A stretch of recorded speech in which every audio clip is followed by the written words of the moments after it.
மதிப்புக்குரிய சபாநாயகர் அவர்களே, மதிப்புக்குரிய மகாஜனங்களே, இந்த வீடியோ வரவு செலவு திட்டம் 2026 பற்றி. வழக்கமாக ஒவ்வொரு வருஷமும் இந்த வரவு செலவு திட்டத்தை முன்வைக்கிற நேரம் எல்லாரும் அந்த ஒயிட் அண்ட் ஒயிட் சூட்டில் பார்லிமெண்ட்டுக்கு போயிட்டு ஒவ்வொரு திட்டத்தையும் முன்வைக்கிற நேரம் அந்த புது வருஷத்துக்கு ரபானில் தட்டுற மாதிரி எல்லாரும் நல்ல மேசையில் கையை தட்டிட்டு அதெல்லாம் முடிஞ்சதுக்கப்புறம் ஒன்றா போய் நல்லா சாப்பிட்டுட்டு டீயை குடிச்சிட்டு போகிற மாதிரியான ஒரு சுச்சுவேஷன் தான் ஒவ்வொரு வருஷமும் நடக்குது. ஆனால் அந்த வரவு செலவு திட்டங்கள்லாம் முன் வச்சதுக்கப்புறம் அதில் சொல்லியிருக்கிற விஷயங்கள் நடக்குதா, அதெல்லாம் நடக்கிறனால மக்களோட வாழ்க்கையும் பொருளாதாரமும் முன்னேறுதா அப்படிங்கிற கேள்விக்குறி எல்லா வருஷமும் உருவாகிட்டு தான் இருக்குது. இந்த வருஷமும் இன்னும் கொஞ்சம் சில நாட்களில் 2026க்கான வரவு செலவு திட்டத்தை முன்வைக்க போகிறாங்க. அதில் நாங்கள் அட்வொகேட்டா மூலமாக கொண்டு வரக்கூடிய 5 சஜஷன்ஸ், அதாவது பரிந்துரைகள் பற்றி தான் இந்த வீடியோவில் பார்க்க போகிறோம். முதலாவது, இலங்கையில் வேலை செய்கிற எல்லாரோட ரிட்டையர்மெண்ட்டும் ஸ்டேபிளாக இருக்கிறதுக்கு எல்லாரும் கண்ட்ரிபியூட் பண்ணுற ரிட்டையர்மெண்ட் ஸ்கீம் ஒன்று உருவாக்குறது. அதனை எல்லாரும் கண்ட்ரிபியூட் பண்ணுறது அப்படின்னு கேட்டால் உங்களுக்கு தெரியும், இலங்கையில் தனியார் துறையில் வேலை செய்கிற எல்லாருக்கும் இபிஎஃப் அப்படின்னு ஒன்று வெட்டுவாங்க. அதாவது தமிழில் ஊழியர் சேமலாப நிதி அப்படின்னு சொல்லுவாங்க. இந்த இபிஎஃப் பணத்தை எங்களுக்கு வேணுங்கிற நேரமெல்லாம் எடுக்க இயலாது. அதாவது ஆண்களுக்கு கிட்டத்தட்ட 55 வயசு வரைக்கும் அந்த பணத்தை எடுக்க இயலாது. பெண்களுக்கு இந்த வெட்டிங், திருமணம் மாதிரியான நிலைமை எதுவும் வந்தால் அந்த பணத்தை எடுக்கக்கூடிய மாதிரி இருக்கும். ஆனால் இப்படி எங்கள் கிட்டேருந்து எடுக்கிற இந்த பணத்தை எங்களுக்கு வேண்டிய மாதிரி வேற எங்கேயுமே இன்வெஸ்ட் பண்ண முடியாத ஒரு நிலை இருக்குது.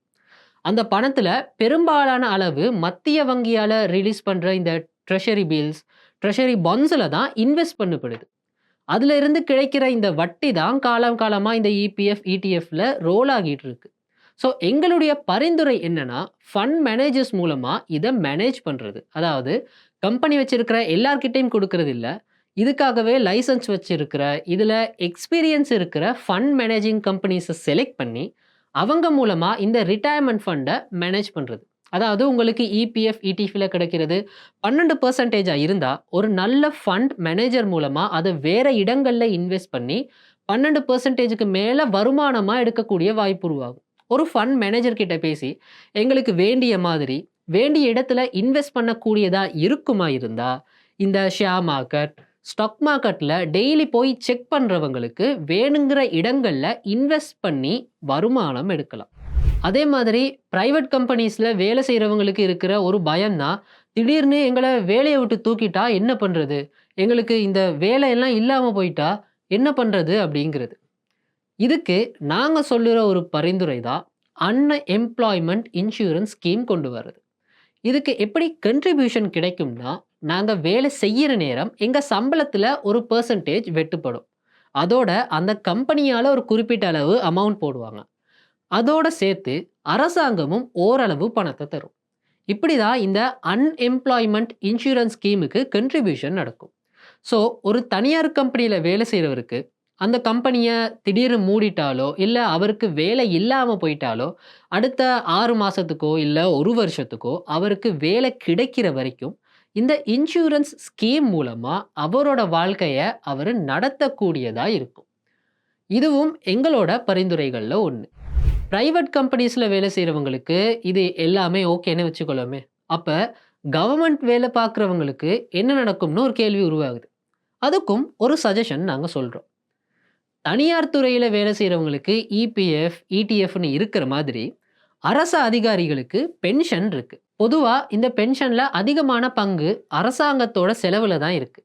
எங்களோட சஜஷன் என்னன்னா, கண்ட்ரிபியூட்டரி பென்ஷன் ஸ்கீம் ஒன்று கொண்டு வருது. இதுக்கு முன்னாடியும் இதை பற்றி பேசப்பட்டிருக்கு. அதாவது வேலை செய்கிறவரும் கொஞ்சம் பணத்தை போட்டு அரசாங்கமும் கொஞ்சம் பணத்தை போட்டு கண்ட்ரிபியூட் பண்ணி நடத்துகிற ஒரு ஸ்கீம். அதோட அரசாங்கத்தில் உயர் பதவிகளில் இருக்கிற ஆட்களுக்கு சம்பளத்தை கூட்டுறதுக்காக எண்ணிக்கையில் அதிகமாக இருக்கிற ரொம்ப முக்கியமே இல்லாத அடிமட்ட வேலைகளை படிப்படியாக குறைச்சிட்டு அவங்களுக்கு விஆர்எஸ் மாதிரி ஏதாச்சும் கொடுத்து ஒர்க்கர்ஸோட அளவை குறைச்சி அந்த பணத்தை முக்கியமான விஷயங்களில் இன்வெஸ்ட் பண்ணுறதுக்கு நாங்கள் சஜஸ்ட் பண்ணுறோம். இதுதான் சோஷியல் சேஃப்டிக்காக நாங்கள் கொடுக்குற முதலாவது பரிந்துரை. எங்களோட 2வது சஜஷன் தான் பிளான்ட் வெரைட்டி ப்ரொடெக்ஷன் லெஜிஸ்லேஷனை கொண்டு வருது. அப்படின்னா என்னப்பா ஆப்ரேஷனா அப்படின்னு கேட்டால் அது ஒரு விவசாயம் சம்மந்தப்பட்ட விஷயம். உங்களுக்கு தெரியும், உலகளவில் காலநிலை மாறுபாடுகள் பிரச்சனைகள் அப்படின்னு நிறைய நடந்துகிட்டு இருக்கு. அதோட இலங்கையை பொறுத்த வரைக்கும் எங்களோட நெல் விளைச்சல் குறைவாக இருக்குது. தேங்காய் எல்லாம் பயிர் நட்டால் கொஞ்சம் காலம்தான் அதுவும் இருக்குது, விளைச்சல் அதுலேயும் பத்ததை. தேயிலை எடுத்தாலும் நல்ல விளைச்சல் தார தேயிலைகளை வளர்க்குறதுக்கு ரிசர்ச் பண்ணுற எதுவுமே இல்லை. அக்ரிகல்ச்சர் டிபார்ட்மெண்ட் தான் புது விதைகள் எல்லாம் கொண்டு வராங்க. இதுக்கு ப்ரைவேட் செக்டரில் இருந்து எந்த ஒரு சப்போர்ட்டுமே இல்லை அப்படின்னு அடிக்கடி கம்ப்ளைண்ட்ஸ் வந்து கொண்டு தான் இருக்குது. இப்படி ப்ரைவேட் செக்டரில் இருந்து உதவிகள் எதுவும் பெருசாக வராததுக்கு ஒரு காரணம் இருக்குது. பொதுவாக இந்த மாதிரி ரிசர்ச் கண்டுபிடிப்புகள் எதுவும் பண்ணுறதுனா அதுக்கு நிறைய இன்வெஸ்ட்மெண்ட் பண்ணணும். அப்படி இன்வெஸ்ட் பண்ணி செய்கிற நேரம் நிறைய தடவை அந்த ப்ராஜெக்ட் ஃபெயில் ஆகும். அந்த கண்டுபிடிப்புக்காக திருப்பி திருப்பி நிறைய ட்ரை பண்ணி கொண்டே இருக்கணும். அதுக்கு நிறைய செலவாகுது. இந்த செலவு எல்லாத்தையும் அந்த கண்டுபிடிக்கிற விதைகள் மூலமாக வர்ற லாபத்தில் இருந்து தான் கவர் பண்ண முடியும். ஆனால் இந்த பிளான்ட் வெரைட்டி ப்ரொடெக்ஷன் லெஜிஸ்லேஷன் இல்லாததால் ப்ரைவேட் கம்பெனிஸ் கண்டுபிடிக்கிற இந்த அதிக விளைச்சல் தர்ற காலநிலையை தாக்கு பிடிக்கிற விதைகளை பாதுகாக்கிறதுக்கு வழி இல்லை. அதாவது அந்த விதைகளை அந்த மெத்தட்ஸை யார் வேணாலும் காப்பி பண்ணி வித்துடலாம். அப்போ அத்தனை வருஷம் கஷ்டப்பட்டு ரிசர்ச் பண்ணி கண்டுபிடிச்சது எல்லாமே வீணாக போகுது இல்லையா? அதே நேரம் செலவு பண்ண காசையும் கவர் பண்ண முடியாமல் போகுது. இதை பற்றி 2001, 2002 அதுக்கப்புறம் 2011 கால பகுதியிலையும் பேசியிருந்தாங்க. ஆனால் எந்த ஒரு இம்ப்ரூவ்மெண்ட்டுமே ஆகலை. ஸோ மறுபடியும் இந்த லெஜிஸ்லேஷனை கொண்டு வாங்கன்னு இந்த முறை நாங்கள் சஜஸ்ட் பண்ணுறோம். இதனால் ப்ரைவேட் கம்பெனிஸ் செலவு பண்ண காஸ்ட்டை கவர் பண்ணுற வரைக்கும் அதுக்கு பேட்டன்ட் மாதிரியான ஒரு பாதுகாப்பு கொடுக்க முடியுமா இருந்தால் இன்னும் நிறைய கம்பெனிஸ் ரிசர்ச்சுக்கு சப்போர்ட் பண்ண வருவாங்க. அது மூலமாக விளைச்சல் தர்ற விதைகளும் பயிர்களும் கிடைச்சி விவசாயத்தை இன்னும் நல்லா டெவலப் பண்ண முடியுமா இருக்கும். அட்வொகாட்டா கொண்டு வர 3வது பரிந்துரை தான் பிம்சாவிய ப்ரொஜெக்டை ஆக்சிலரேட் பண்ணுறது, அதாவது விரைவுபடுத்துறது. இந்த பிம்சாவிய மூலமாக நிலத்துக்கு ஒரு டைட்டில் கொடுப்பாங்க. டைட்டில்னு சொல்கிறது லேண்டுக்கான ஓனர்ஷிப், அதாவது ஒரு நிலத்துக்கான சொந்தத்தன்மை. அப்படி டைட்டில் எதுவும் கொடுக்கணும்னா நிலங்களை டிஜிட்டைஸ் பண்ணணும். அதை பற்றி பல வருஷமாக பேசிட்டு தான் இருக்கிறாங்க. இன்னமும் அது கம்ப்ளீட் ஆகலை. இந்த மாதிரியான சில பிரச்சனைகளும் இந்த பிம்சாவிய ப்ரொஜெக்டில் இருக்குது.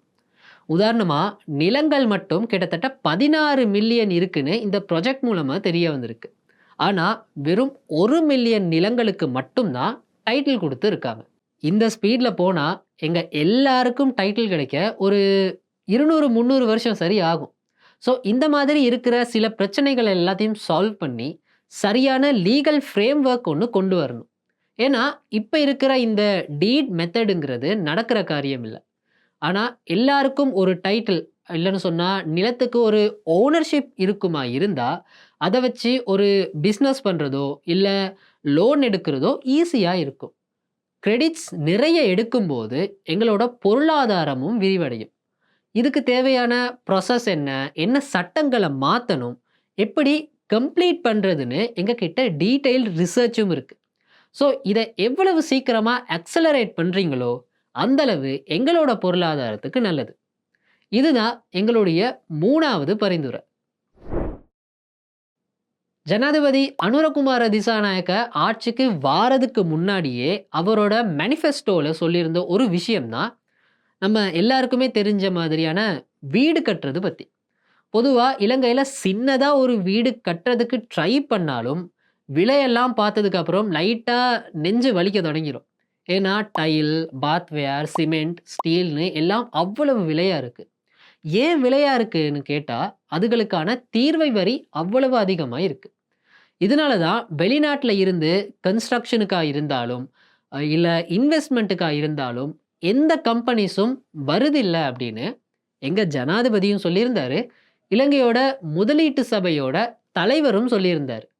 இப்படி 2 பெரிய தலைகளுமே இதை பற்றி சொல்லி இருக்காங்கன்னா வேற என்ன வேணும், நாங்களும் தனியாக சொல்லணுமா?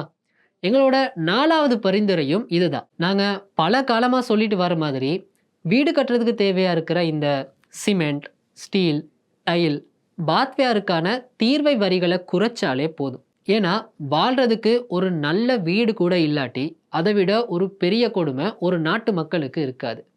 ஸோ உங்கள் மேனிஃபெஸ்டோவில் சொல்லியிருந்த மாதிரி இந்த முறை வரவு செலவு திட்டத்தில் இதையும் சேர்த்துக்கோங்கன்னு ஜனாதிபதி கிட்ட நாங்கள் கேட்டுக்கிறோம். எங்களோட 5வது சஜஷன் நாட்டில் இருக்கக்கூடிய வரி கட்டமைப்பு பற்றி தான் இருக்குது. எங்களோட வீடியோஸ் பார்க்குற உங்கள் எல்லாருக்குமே தெரிஞ்சிருக்கும். இந்த டேக்ஸ் சிஸ்டம் பற்றி பேசுகிறப்போ நாங்கள் அடிக்கடி சொல்கிற சில பேசிக்கான விஷயங்கள் தான். இந்த டேக்ஸ் சிஸ்டம் ரொம்ப சிம்பிளாக இருக்கணும். 2வது டிரான்ஸ்பேரண்ட்டாக, அதாவது வெளிப்படைத்தன்மையாக இருக்கணும். 3வது வரி அப்படிங்கிறது எல்லாருக்கும் ஒரே மாதிரி நடுநிலையாக இருக்கணும். ஆனால் இங்கே ஒரு சில இடங்களுக்கு ஒரு குறைவான வரியும் மற்ற இடங்களுக்கு அதிகமான வரியும் விதிக்கப்படுறத பார்க்கக்கூடியதாக இருக்குது. அதே நேரம் ஒரு இடத்துக்கு வரி விலக்கு கொடுக்குறாங்களா இருந்தால் அங்கே வரக்கூடிய இன்வெஸ்ட்மெண்ட், அதனால கிடைக்கிற வருமானம் எப்படி இருக்குங்கிறத பார்த்து தான் இந்த வரி விலக்கெல்லாம் கொடுக்கணும். ஸோ எங்களுடைய பரிந்துரை என்னென்னா, டேக்ஸ் ரிலீஃப் கொடுக்கறதுக்கு டேக்ஸ் கிரெடிட் சிஸ்டத்தை கொண்டு வருது. அப்போ ஒரு பிஸ்னஸுக்கு வர்ற முதலீடு, அதனால் உருவாகிற வேலை வாய்ப்புகளோட அளவை பொறுத்து ஒவ்வொரு பகுதியாக ஃபேஸ் லெவலில் டேக்ஸ் கிரெடிட் கொடுக்கலாம். அதனால் கட்ட வேண்டிய டேக்ஸை பொறுத்து கிரெடிட் கிளைம் பண்ணலாம். ஒருவேளை கட்ட வேண்டிய வரியை விட டேக்ஸ் கிரெடிட் அளவு அதிகமாக இருந்தால் காசை கூட எடுத்துக்கொள்ள முடியும். இதுதான் நாங்கள் முன்வைக்கிற 5வது பரிந்துரை.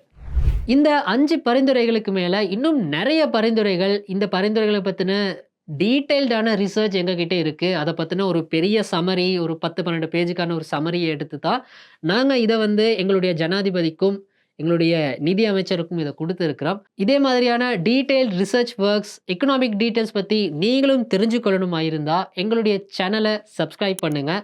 எங்களோட வீடியோஸை கண்டினியூஸாக பாருங்கள்.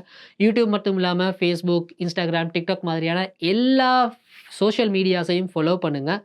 இந்த வீடியோவையும் மறக்காமல் ஷேர் பண்ணுங்கள். இதே மாதிரி இன்னொரு வீடியோவில் நெக்ஸ்ட் வீக் சந்திப்போம்.